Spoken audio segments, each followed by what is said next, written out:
I don't know if as a homosexual, if this is just allowed to be shown with me in the same frame, but I have an Oilers jersey because I really love sports. When the boys are doing the puck, it just makes me so happy.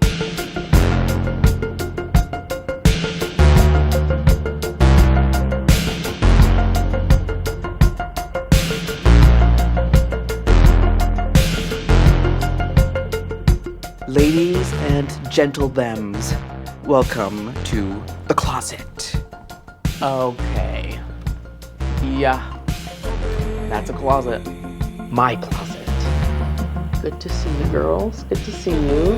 This closet was built to represent non-binary stories, non-binary identities, as expressed through clothing. I'm Ajahnis Charley. My pronouns are they, them, that bitch.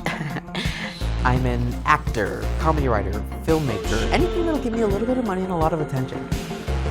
What the fuck do you want? I actually am incredibly disappointed in Trudeau for having the audacity to walk onto that stage without his beard.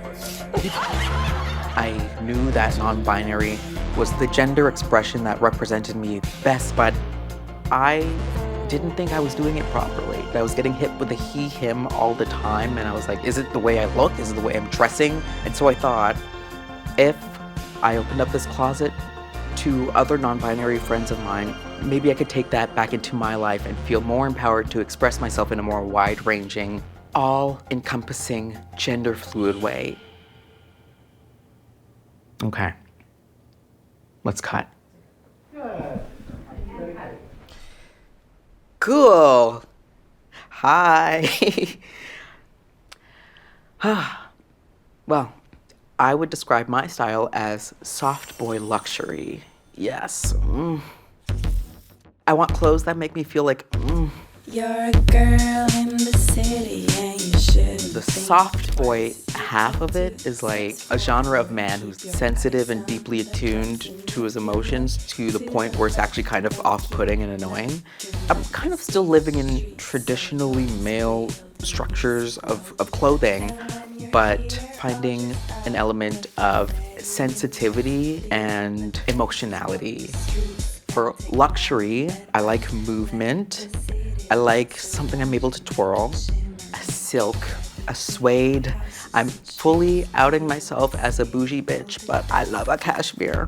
But my number one is pearls.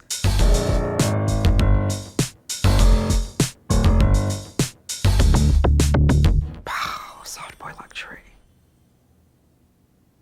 I think I have a better understanding of what my style is and where I'm comfortable, but I'm still living in a place where I have dreams of the pieces I want to try, of the clothing I want to see myself in.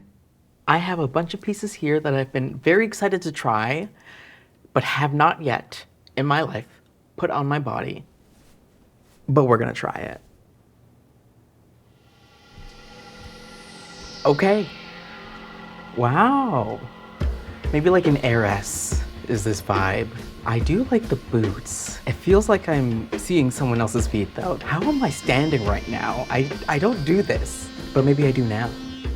There's a little bit of church in here too. This is a little bit of a God-fearing look.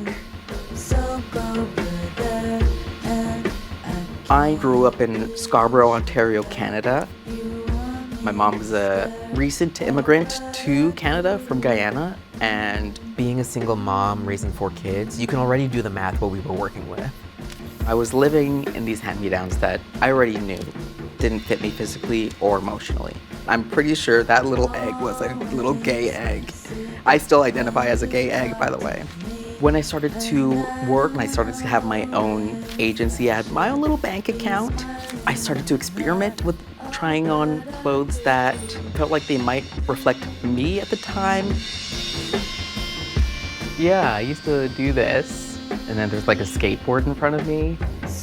I would stand on the skateboard and just be stationary.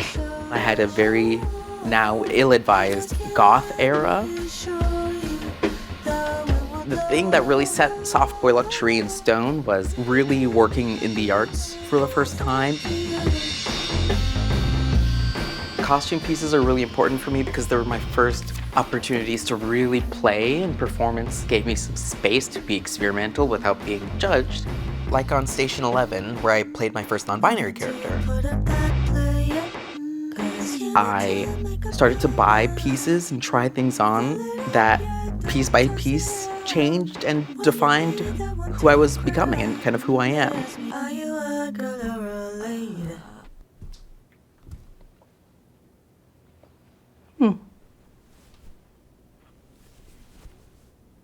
I'm rich. I feel like we're getting more church as we go on. Ooh, sharp. I could kill someone with these. Excuse me, I'm tiny.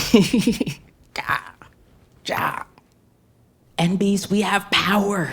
We really do. We have the power of pronouns. I could go by Bing Bong, and you have to use that or you infringe on my civil rights. You have to say it. That's power. And I'm black and non-binary too. I could do some supervillain shit. Like, I could change my pronouns to just nigga and watch the whole world burn down. Like, you have to say it, but you can't. But you have to. A piece that emphasized my sense of movement and mischief on stage. Not quite a kimono, but definitely influenced by Japanese jackets, while also melding British textile construction. The openness felt like an exciting new commentary on what can be considered masculine wear, but also empowered me to do my work as a comedian. There's another piece, it's upcycled, it's reinterpretive. So the shape of this piece is like a men's workwear jacket, basically the kind of jacket you put on and go down into the mines with. This jacket is made from vintage saris, which I believe are traditionally feminine pieces of clothing. So that element of like a queer reimagining of that male concept in a way that felt like especially pertinent to what I was trying to express. I'm subversive. That's me. 1, 2, 3, 4, 5, 6, 6. So here we go again. It's not so easy, but I enjoy myself. I'm feeling Okay, great. I actually like this. Take me to your gala. Open bar only. Where's the caviar? There was a moment when I was like 9 years old. I don't know, I was just having a little fun with my clothes and everything was always like baggy on me. So I kind of just did a fun thing where I kind of took this giant neck hole I was swimming in and I just stretched it over one shoulder and exposed some collarbone in the shoulder. And I liked the look. It was a fun look for the day. And then my stepdad at the time saw that and was like, don't do that, take that off. People out there are gonna think you're a fucking faggot. And a moment like that just cuts so sharply for someone so young that I think that kind of atmosphere instructed me to hide. And so even today in the beautiful soft boy luxury pieces that I own, I think that my instinct is to cover up to make sure I can control people's perceptions in that way and feel safe. If that moment of trauma is what's informing my choices that I make in the clothing that I wear, then I can't say that I'm really free in terms of my gender expression, in terms of what I wear, in terms of who I am. So far, I've taken small steps to try to keep experimenting and keep playing and keep pushing to let that inner child have that opportunity that was shut down for them and actually get the opportunity to indulge in a real sense of liberation.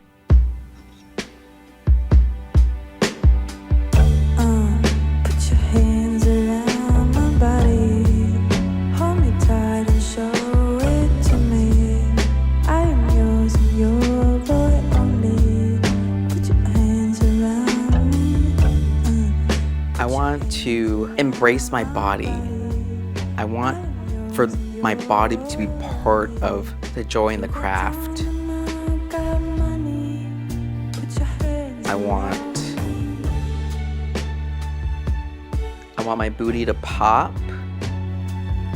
I just want to know that I wear what I wear because I'm choosing to live within this spectrum of clothing and not because I'm afraid of other expectations of what a body like mine should or should not be wearing.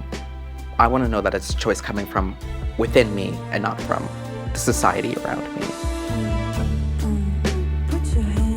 I don't know, I want to feel colorful and bright and free. Yeah. I feel like Kamala Harris. I want to say to the entire non-binary world out there, because I know you're all watching, it's a Canadian short documentary. How can you not be watching? I see you. Someone sees you. At least 6 people see you. If that's 6 more than yesterday, then at least I can give you that. Thems, theys, let's get back out of here. Let's get out. We've been here for a while.